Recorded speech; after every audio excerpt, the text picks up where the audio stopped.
عدم ادائیگی سے متعلق ہے اور رکن کمیٹی ملک انور تاج نے 200 اور 201 یونٹس کے فرق پر بھاری بل کی شکایت کو ایجنڈے میں شامل کرنے کا مطالبہ۔ مقامی سطح پر وسائل بروئے کا لا کر معیشت کی ترقی سے پاکستان کو خود کفیل بنائیں گے۔ وزیر اعظم شہباز شریف کی معروف کاروباری شخصیات سے گفتگو، کہا معاشی استحکام کا صحرا حکومتی ٹیم کے ان تک محنت کو جاتا ہے۔ استحکام کے بعد ہدف ملکی معیشت کی ترقی اور برآمدات میں اضافہ ہے۔ کاروباری برادری کو مشاورتی عمل کا حصہ بناؤں گا۔ کاروباری شخصیات کی ملکی معاشی استحکام پر وزیر اعظم اور حکومتی معاشی ٹیم کی کاوشوں کی تعریف۔ وزیر اعظم شہباز شریف سے ارکان قومی اسمبلی کی بھی ملاقات، متعلقہ حلقوں کے عوامی اور ترقیاتی امور پر تفصیلی گفتگو۔ ملاقات میں سیاسی، ترقیاتی اور حلقوں کی صورتحال پر مشاورت۔ ارکان قومی اسمبلی نے حالیہ معاشی استحکام پر وزیر اعظم کو خراج تحسین پیش کیا۔ 26 نومبر سے پہلے عمران خان کی رہائی کے قریب تھے۔ مذاکرات میں پیش رفت ہوتی تو بڑا بریک تھرو ہوتا۔ افسوس کے ساتھ کہ معاملات آگے نہیں چل سکے۔ چیئرمین تحریک انصاف بیرسٹر گوہر کی اڈیالہ جیل کے باہر گفتگو، کہا فی الوقت ہمارے پاس کسی قسم کی کوئی بیک ڈور ڈائلاگ نہیں چل رہے۔ وزیر اعظم نے پارلیمنٹ میں مصافحہ کرتے ہوئے کہا تھا ہمیں بات کرنی چاہیے۔ وزیر اعظم نے کہا تھا آپ اسپیکر آفس کو یوٹیلائز کریں، ہمارا ڈائلاگ کا کوئی سلسلہ آگے نہیں بڑھ سکا۔ میرا ہمیشہ موقف رہا ہے سیاسی جدوجہد میں سارے آپشنز کھلے ہونے چاہیے۔ ہم نے مذاکرات سے بھی راہ فرار اختیار نہیں کی۔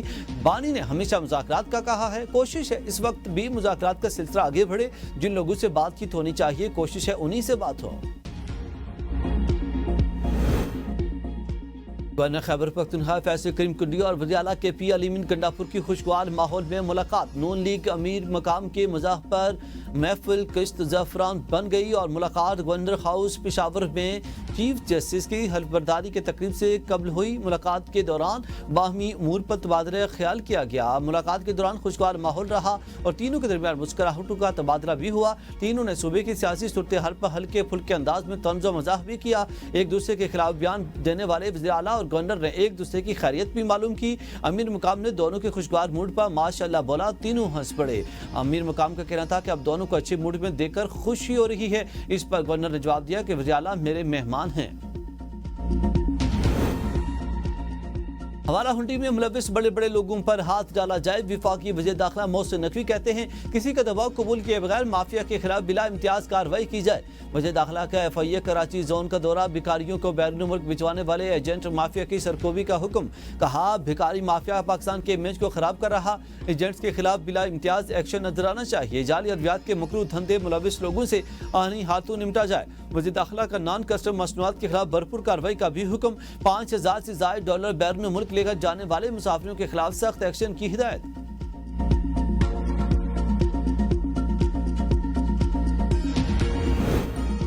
اپوزیشن پارٹیوں میں ذرا بھر بھی اخلاقی جرت ہوئی تو مخصوص نشستیں لینے سے انکار کر دیں گے۔ بیرسٹر سیف کہتے ہیں کہ قانون عدالت تو 26ویں آئینی ترمیم میں جکڑی ہوئی، اخلاقی جرت ترمیم سے آزاد ہے۔ مخصوص نشستیں صرف پی ٹی آئی کا حق ہے۔ پہلے فارم 47 کے ذریعے پی ٹی آئی کا مینڈیٹ چرایا گیا، اب مخصوص نشستیں بھی بانٹی جا رہی ہیں۔